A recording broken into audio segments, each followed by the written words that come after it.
Monster stories have arrived and I want to read you one. But first, this is a drawing created by an artist who is in the second grade of a monster from their imagination. And this is a sculpture created by a high school ceramics student of this drawing of this monster that the second grader created. And what I'm about to read you is a story written by a creative writing student at the high school to go with the drawing and the sculpture. Wherever she walked, people ran and screamed. I must be so ugly and scary, she thought. I'll never be as pretty as the humans with their smooth skin, lush hair, and tall frame. My skin must be thick and gnarly, my hair dry and clumpy, and my figure short and stumpy. Whenever she saw a mirror or reflection, she whipped her head around, scared of the image that would stare back at her. Never had she seen her appearance.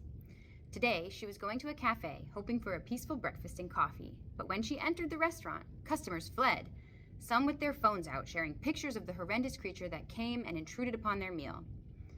She wept and went home, hating her life. There, she sat on her brown, cracked couch. Lights dimmed to nearly pitch black, with only a glow from a candle illuminating the magazine, dripping with tears, containing pictures of beautiful people. They all look the same, she thought. I wish I did too. The next morning, she woke up with a stuffy nose and red eyes from tears and decided she needed a break, and she went to the park. The walk was dreary, but once in the park, her mood lightened immediately. The weather wasn't particularly nice. Gray clouds were covering the sun, and the temperature was cool. Still, birds chirped happily, sitting upon their branches of dark green trees, singing their favorite songs. She continued her stroll until a small pond appeared to her right, partly covered in lily pads with bright pink flowers.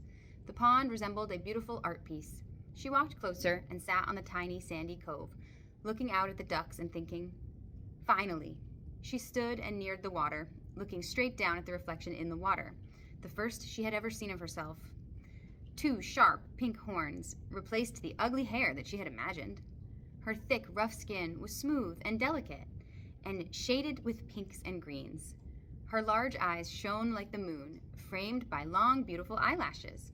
She stared at herself in awe, realizing that she wasn't ugly, but just different from the rest. To her, the reflection was more beautiful than any model in any magazine or person at the cafe with their phone out. Her mouth curved into a smile, and the reflection copied her.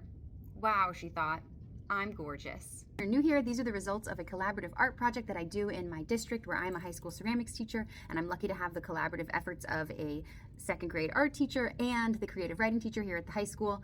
This will culminate in an exhibit that's being held in April where all of the student artists and writers are going to come and meet each other and hopefully see the works, be impressed, and build community, because that's what this is about. And the second grader is the one who gets to keep it all in the end.